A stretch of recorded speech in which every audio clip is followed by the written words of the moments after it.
सभी छात्रों को नमस्कार, गुड मॉर्निंग। छात्रों अच्छे होंगे और आपकी पढ़ाई भी अच्छी चल रही होगी। छात्रों उम्मीद है हम लेकर आए हैं विनय एग्रीकल्चर क्लासेस पर। यहाँ आपकी पीएटी, आईसीआर, 11th और 12th और कंपटीशन भी चौरसिया सर के द्वारा आपको एग्रीकल्चर की क्लास दी जा रही है और ये क्लास अब शुरू हो गई हैं और आपको पूरा सिलेबस यहाँ पर मिलेगा और जो भी महत्वपूर्ण क्वेश्चन रहेंगे इसमें, जो आपके एग्जाम में आने वाले होते हैं छात्रों। तो उम्मीद है आपको अच्छा लगेगा। तो छात्रों ये जो क्लास रहेगी ये बहुत ही बेस्ट क्लास रहेगी आपके लिए। यहाँ आपको पीएटी की, आईसीआर और 11th 12th, उसके अलावा आपको हिंदी की क्लास भी मिलेगी और उसके अलावा आपको आर्ट्स की क्लास भी मिलेगी। छात्रों बढ़ते हैं हम आगे की तरफ। तो देखिए छात्रों, आपका ये जो आज का वीडियो है ये आपका क्रॉप प्रोडक्शन का है। क्रॉप प्रोडक्शन का है ये वीडियो, यानी कि फसल उत्पादन का है। तो छात्रों हम बढ़ते हैं चैप्टर की ओर। पहली जो इकाई है आपकी, इकाई 1 है ड्रेनेज, यानी कि जल निकास। यानी कि जल निकास पहली इकाई जो है आपकी ये जल निकास है। तो छात्रों जल निकास जो पहली इकाई है आपकी, इसमें से ही महत्वपूर्ण क्वेश्चन है छात्रों। इसमें से सभी क्वेश्चन आपके एग्जाम में आते हैं। तो जल निकास क्या होता है छात्रों, यानी कि खेत में जो अनावश्यक पानी भरा हुआ होता है उस पानी को हम कृत्रिम रूप से जो बाहर निकालते हैं उस क्रिया को हम जल निकास कहते हैं छात्रों। इसमें पहला क्वेश्चन है हमारा, जल निकास की परिभाषा लिखिए। तो फसल की पैदावार बढ़ाने हेतु भूमि की सतह अथवा अधोसतह से अतिरिक्त जल को कृत्रिम रूप से बाहर निकालना ही जल निकास कहलाता है। यानी कि फसल की पैदावार बढ़ाने के लिए जब हमारे खेत में फसल होती है और उसमें अनावश्यक पानी भर जाता है, तो जब अनावश्यक पानी भर जाता है तो उसमें फसल की पैदावार रुक जाती है।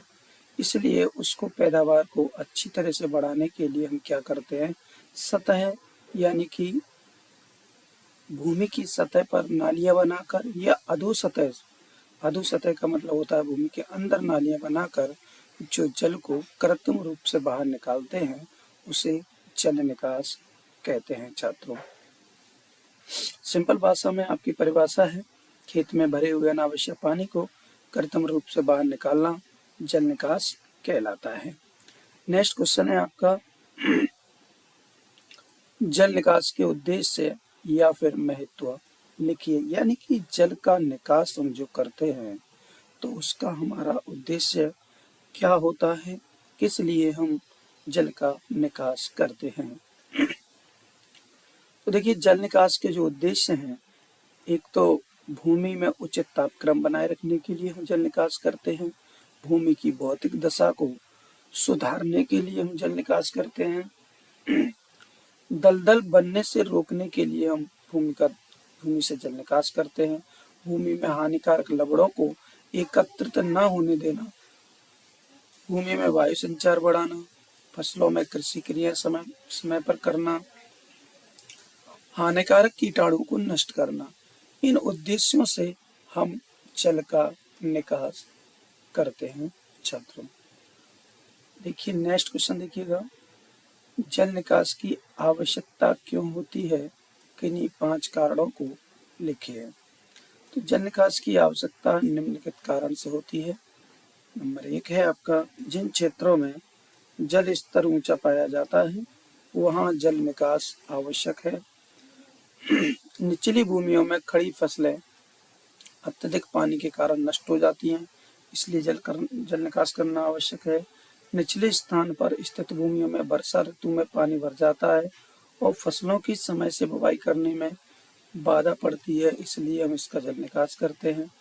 निचले स्तर में कड़ी परत उपस्थित होने के कारण पानी नीचे की सतह में नहीं पहुंच पाता और वह ऊपरी सतह पर एकत्रित हो जाता है, इसलिए हम जल का निकास करते हैं छात्रों।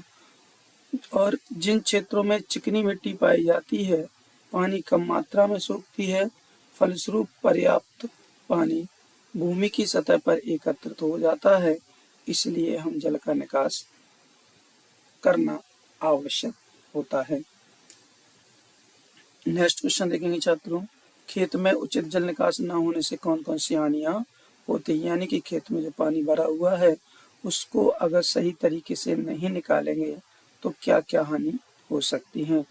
तो भूमि के रंध्रकूपों में जल भर जाता है, जिसके कारण लाभप्रद कीटाणु अपना कार्य करना बंद कर देते हैं। भूमि धीरे धीरे कैसी हो जाती है, क्षारी हो जाती है, उसमें फसल उगना बंद हो जाता है। भूमि का तापक्रम गिर जाता है, भूमि की उचित समय पर जुताई नहीं हो पाती, भौतिक दशा खराब हो जाती है और भूमि दलदल हो जाती है। आगे देखिए, जल का निकास है, यहाँ पर ये गलत नोट हो गया है।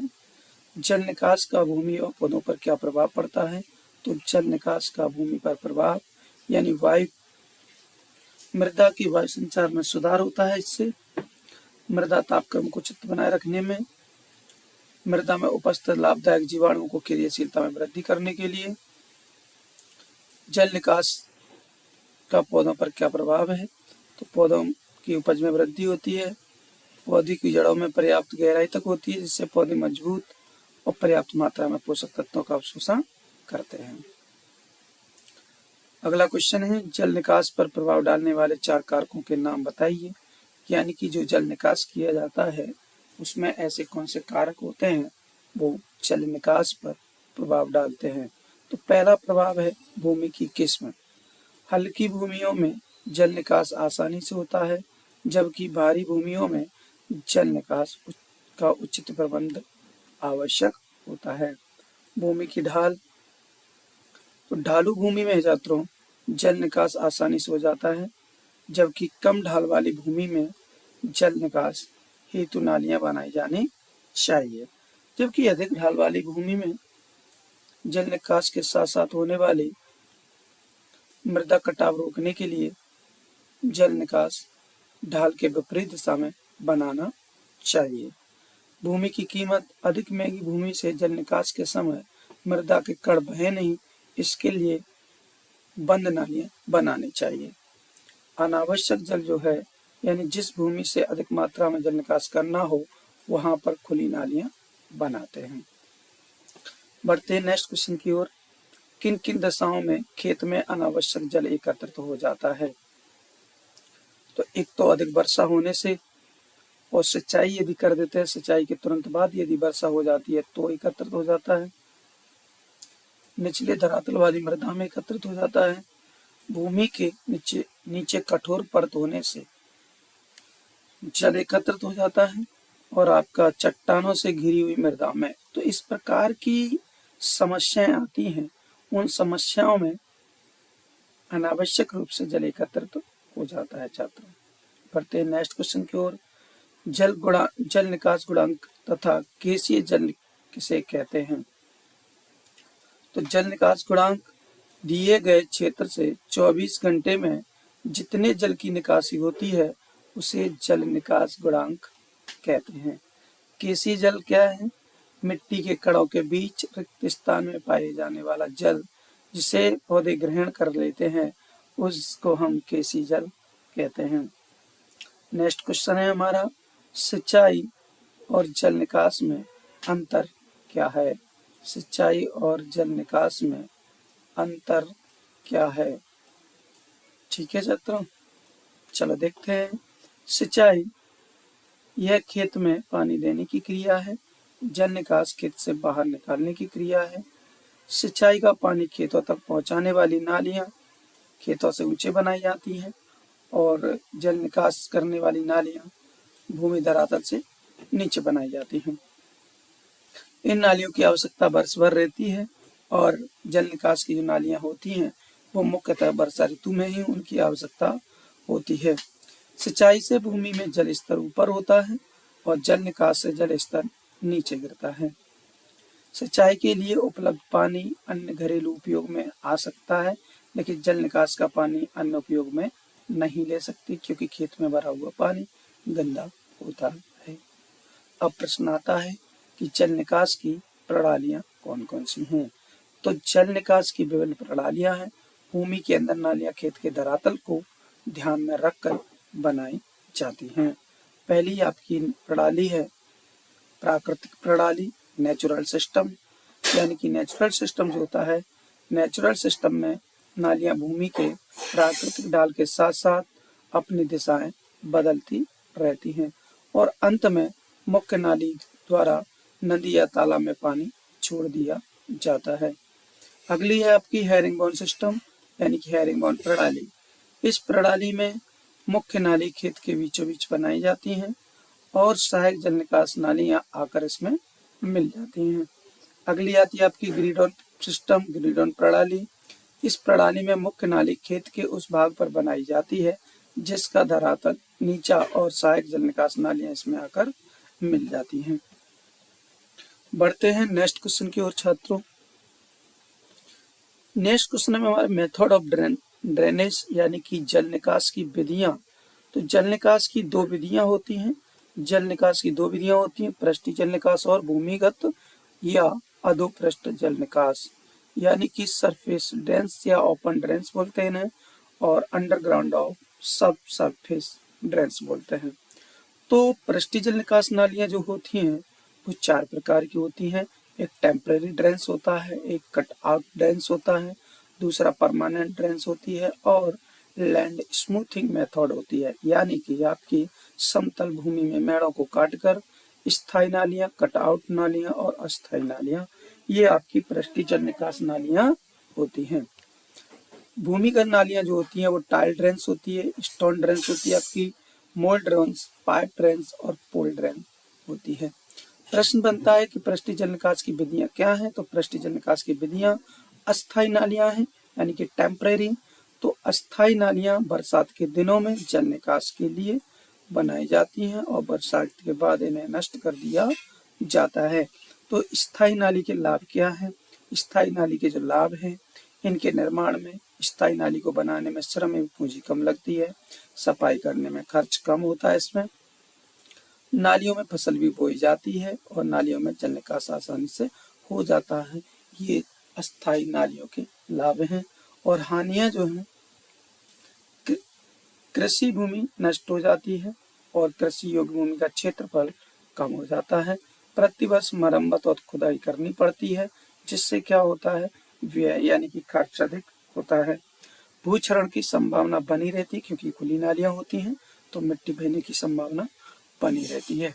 इनमें अधिक संख्या में खरपतवार उग जाते हैं जो खेतों की निराई में समस्या उत्पन्न करते हैं। अब आती है हमारी परमानेंट ड्रेन्स यानी कि स्थायी नालियां।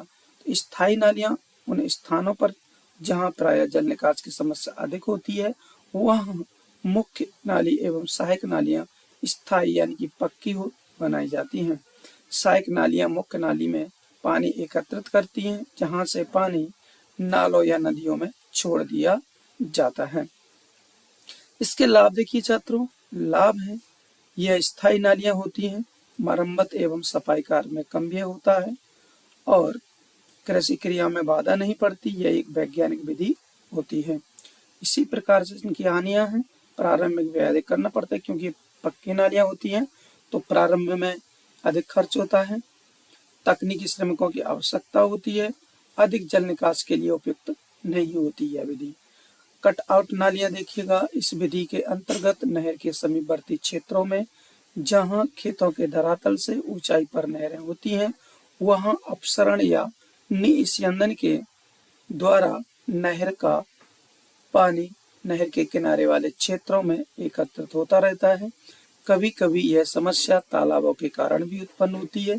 अतः इस समस्या से बचने के लिए नहर एवं खेत के बीच 1.0 से 1.5 मीटर चौड़ी व 0.8 से 1.0 मीटर गहरी नालियां बना देते हैं, जिससे पानी की मात्रा जो नहर से रिस कर आती है वह इन नालियों में एकत्र हो जाती है। इन नालियों का संबंध निचले नालों और मुख्य जल निकास नाली से कर दिया जाता है। तो ये आपकी कटआउट नालियां हैं छात्रों। कटआउट नाली के जो लाभ हैं, नालियों की सफाई करने में श्रम एवं पूंजी की बचत होती है। नालियों का निर्माण करने में कुशल एवं तकनीकी श्रमिकों की आवश्यकता नहीं होती। नालियों का आकार कम या अधिक किया जा सकता है। साधारण किसान भी इन नालियों को बना सकते हैं। हानियां देखिएगा, कृषि क्रियाएं यानी कर्षण क्रियाएं करने में कठिनाई उत्पन्न होती है। नालियों द्वारा कृषि योग्य भूमि को घेरने के कारण कृषि क्षेत्र में कमी आ जाती है। भूक्षरण की संभावना बनी रहती है। नालियों की प्रतिवर्ष खुदाई करने के कारण व्यय अधिक होता है। ये आपके कटआउट नाली की हानियां हैं। अगला प्रश्न बनता है आपका, समतल भूमि में मेड़ को काट करके विधि समझाइए। तो इस विधि में खेत के ऊंचे स्थान से मिट्टी काटकर नीचे स्थान में भर दी जाती है। इस प्रकार खेत को एक समान ढाल का रूप दे दिया जाता है। ऐसे खेतों के निचले छोर पर मेड़ों को काट दिया जाता है और उनका संपर्क प्राकृतिक जल निकास मार्ग से कर दिया जाता है। यह विधि ऊंची नीची भूमियों एवं कम ढालू भूमियों के लिए उपयोगी है। ठीक है। पृष्ठीय नालियों के लाभ देखिएगा, हानियां देखिएगा। इसके निर्माण में कम श्रम एवं कम पूंजी लगती है। इन नालियों में फसलें भी उगाई जा सकती हैं। इसकी सफाई करने में व्यय कम करना पड़ता है। जल निकास आसानी से होता है। इसमें तकनीकी श्रमिकों की आवश्यकता नहीं होती। इनको साधारण किसान भी बना सकते हैं। बढ़ते नेक्स्ट आगे। तो हानियां देखिएगा, इस विधि में मृदा क्षरण की संभावना रहती है और खरपतवारों की सफाई करना पड़ती है। मरम्मत आदि में अधिक खर्च करना पड़ता है। यह अस्थायी होती है, प्रत्येक वर्ष बनाना पड़ता है। नेक्स्ट क्वेश्चन आपका आता है, परमानेंट ड्रेन्स और टेम्परेरी ड्रेन्स में क्या अंतर है। तो यह परमानेंट ड्रेन्स जो है यह एक वैज्ञानिक विधि होती है, यह वैज्ञानिक विधि नहीं होती। कृषि क्रिया करने में बाधा पड़ती है, कृषि क्रिया करने में बाधा इनमें नहीं पड़ती। इसमें मृदा कटाव कम होता है, इसमें मृदा कटाव अधिक होता है। स्थायी में प्रारंभिक लागत अधिक लगती है, लेकिन अस्थायी में प्रारंभिक लागत कम लगती है। यह स्थायी नालियां होती हैं, प्रत्येक वर्ष नहीं बनानी पड़ती।